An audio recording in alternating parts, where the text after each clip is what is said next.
Menda man, your Ngi man, your Bakuri man, your Ekona man, and proudly so, your anglophone brother. Je suis l'homme le plus noir de la terre. Appelez-moi Sa Majesté Sénateur Cletus Lunze. Merci pour vos messages de condoléances. Merci pour votre soutien moral.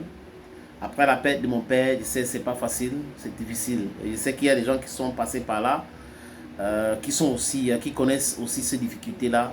Merci pour tout. Les amis, l'hypocrisie, c'est le dada de certaines personnes. On a vu le SINAFOC, le syndicat entre guillemets qui défend les droits des footballeurs, qui est incapable de communiquer aussi le nombre de syndiqués, fait un communiqué pour dénoncer l'acharnement contre le monsieur qu'on appelle André Onana. D'accord.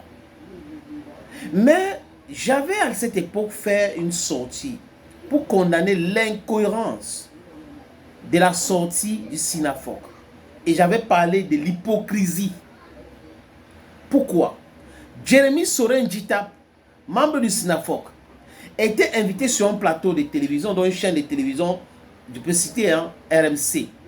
After Foot avait été invité par des gens que vous connaissez, payés, et bien l'avion et tout, ils ont organisé une émission à charge contre l'Africa Foot et le président Samuel Eto'o-Fils de l'Africa Foot, qui est aussi ancien footballeur. Djitap était partie intégrante de cette émission. Et il y avait de l'acharnement en l'air et tout, il n'avait rien dit. Et tout depuis 2021, ou du moins depuis qu'il avait commencé en 2022 de parler de changements, il y a de l'acharnement contre lui. Il y a du bashing contre Samuel Eto'o-Fils. Il ne passe jamais une semaine sans que des blogueurs, des blagueurs, des sniffers insultent Samuel Eto'o-Fils. Donc, ça dépasse même l'acharnement. C'est le bashing, pour employer ces thèmes-là. Mais jamais, Djitap et son machin qu'on appelle le SINAFOC n'ont fait une sortie pour condamner cela. Mais Djitap avait pensé que non, il fallait soutenir André Onana. Et moi, j'avais compris. André Onana serait en connivence avec Jérémy Sorin-Djitap. Womelin, c'est Idrissou qui a parlé. Le ministre des Sports, Narcisse Mouele Kombi, Bel Joseph Antoine, certains présidents mercenaires aventuriers, certains journalistes qui percevaient 100 000 par semaine, 150 000 par semaine à l'Africa Foot et qui étaient dans tous les voyages pour acheter leur silence. Parce que le football camerounais connaît des graves problèmes depuis les années 90. Ateba Yene a écrit le mouvement sportif camerounais pris en otage par des braconniers. Donc ça existe depuis longtemps. Et le livre est sorti en 2011. Je cite ce livre-là parce que j'aimerais que ceux qui me suivent achètent ces livres pour mieux lire et comprendre ce qu'on est en train de dire. C'est depuis 2011.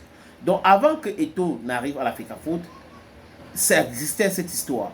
Il est arrivé, il veut combattre et les gens s'acharnent contre lui. Et Djitap n'a jamais fait une sortie. Ou du moins, le SINAFOC qui est une personne morale n'a jamais fait une sortie. Mais pourquoi le SINAFOC fait une sortie quand ça concerne des choses qui vont faire mal à l'Africa Foot et pas une sortie, je vais dire mal directement et mettre le SINAFOC en position confortable et les amis du SINAFOC en position confortable. Pourquoi est-ce que c'est là où l'Africa Foot fait des sorties? Si André Onana est attaqué, le SINAFOC fait des sorties. Parce qu'André Onana aurait payé même des avocats pour combattre Samuel Eto'o-Fils. C'est celui qui paye certains blogueurs pour combattre Samuel Eto'o-Fils. Et Djitap serait aussi l'une des personnes qui serait en train de manigancer toutes ces choses-là pour pouvoir prendre le pouvoir à l'Africa Foot. Demain, avec leur clan. Si ce n'est pas une affaire de clanistes, Djitap devrait faire une sortie pour Eto'o.